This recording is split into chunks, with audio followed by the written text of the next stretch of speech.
चलित वर्ष नवरात्र पूजा केबे आरंभ होउची कोन आपण जानिचंती। नवरात्र पूजारे मांकर 9टी स्वरूप नहीं पूजा करा जाय थाए।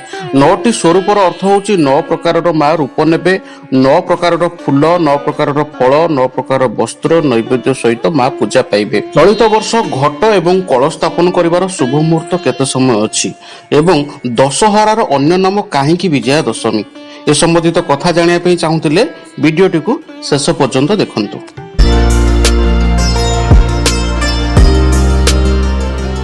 नमस्कार, मु अभिमनु स्वागत करुच्ची अभिमनु एम्पायर्स को।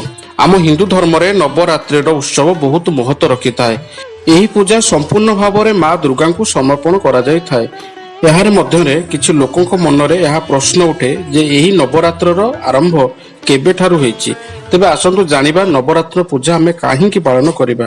प्रथम मान्यता अनुसार महिषासुर नामक एक दानव थिला। तांको भगवान ब्रह्मा आशीर्वाद करथिले बा बर दैथिले तांको कोनोसी देव आउ दानव एवं पृथ्वी पृष्ठ रहुतबा कोनोसी भी प्राणी तांको केबे मारी परिबो नाही। वरदान पाइथाबरु महिषासुर सारा पृथ्वी रे हाहाकार सृष्टि करा।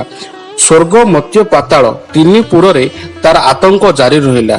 स्वर्ग रे समस्त देवतागण महिषासुरर अत्याचार रे भयभीत हेबाकु लागिले।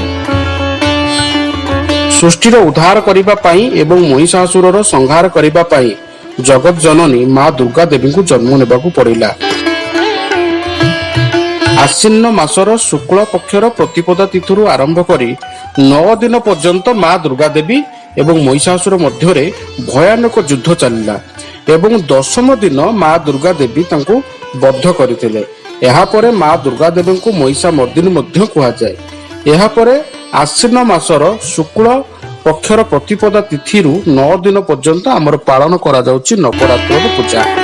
अन्य मान्यता अनुसार जो दिन माँ दुर्गा देवी महिषासुर को हत्या करथिले सेही दिन तृतीय जुगरे भगवान श्री राम रावणर संहार मध्य करथिले।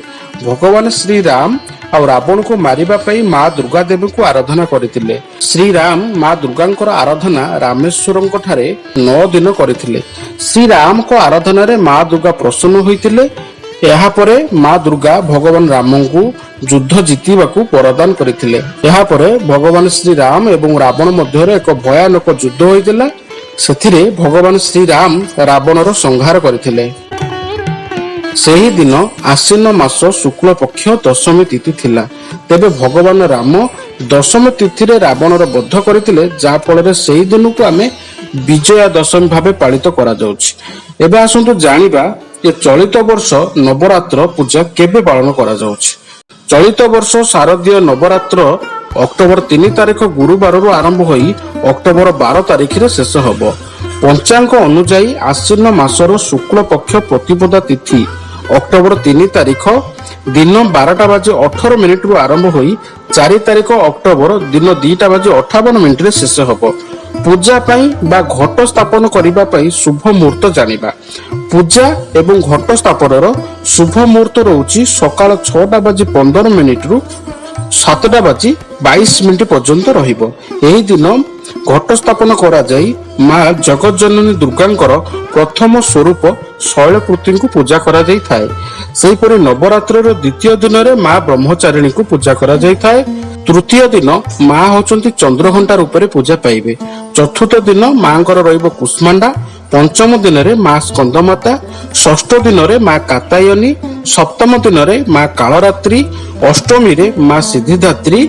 नवमी रे माँ महागौरी को पूजा करा जाई थाए। दशमी रे विजया दशमी पालन करा जाई थाए। शारदीय नवरात्रर महाअष्टमी एवं नवमी दिन सबुठारु प्रभावशाली बोली विवेचना करा जाई थाए। चलित वर्ष नवरात्रि रे अष्टमी 11 महाअष्टमी 11 अक्टोबर रे एवं महानवमी 12 अक्टोबर रे पड़ुछि। नवरात्रिर शेष दिवस तथा विजया दशमी बा आमे दशहरा जोटा कहूछु चलित वर्ष 13 तारिख अक्टोबर रे पड़ुछि। 14 अक्टोबर रे माँ जगत जननीकर मेलाणी हुए बा भसाणी हुए। 9 दिन धरे जो मांकर 9 दिन रे 9टी स्वरूप 9 प्रकार पूजा करा जाई थाए। एई 9 दिन रे मांकर 9 प्रकार नैवेद्य, 9 प्रकार फूल, 9 प्रकार फल, 9 प्रकार वस्त्र, 9 प्रकार मंत्र बा श्लोक स्तुति रे मां को आराधना करा जाई थाए। ଓ ନବରାତ୍ରି ସମ୍ବନ୍ଧିତ ଆହୁରି ଅନେକ କଥା ରହିଛି ଯାହାକି ଆଗାମୀ ଭିଡିଓରେ ମୁଁ ଆପଣଙ୍କୁ ଜଣେଇବି। ଆପଣଙ୍କୁ এই ଭିଡିଓଟି ଯଦି ଭଲ ଲାଗିଥାଏ ତାହେଲେ ଚ୍ୟାନେଲଟିକୁ ସବସ୍କ୍ରାଇବ କରିବେ, ଭିଡିଓଟିକୁ ଲାଇକ୍ କରିବେ ଏବଂ ଅନ୍ୟମାନଙ୍କୁ ସେୟାର କରିବେ। ଏଇଭଳି ପ୍ରକାରର ଭିଡିଓ ପାଇବା ପାଇଁ ଚାହୁଁଥିଲେ ନୋଟିଫିକେସନ ଆଇକନକୁ ଅନ୍ ରଖିଦେବେ।